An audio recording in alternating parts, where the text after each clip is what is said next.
Un teatro que volve moverse, o Principal de Compostela, na Semana da Danza, onte Doses de Paraíso, este espectáculo sobre o amor e as relacións. Hoxe, no Día Internacional da Danza, Bailar Agora, tamén sobre o amor que Marta Alonso, bailarina e coreógrafa ourensá, leva profesándolle a danza toda unha vida.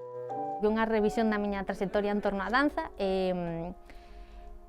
tanto no académico, que eu empecé, por exemplo, no ballet, pero tamén pois nesa outra danza que digo eu que é común a todos e que nos atraviesa.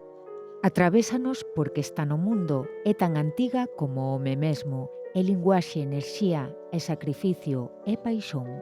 Unha apelación a estar no mundo bailando, non? É un xeito de estar, que a danza é un xeito de estar, de vivir.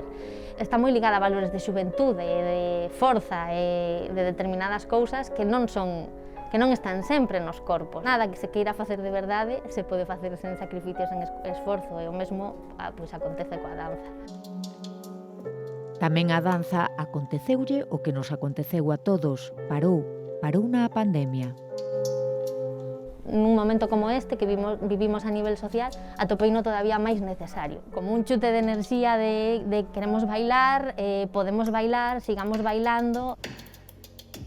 Eles e nós, porque a danza reivindican é unha forma imprescindible de expresarnos.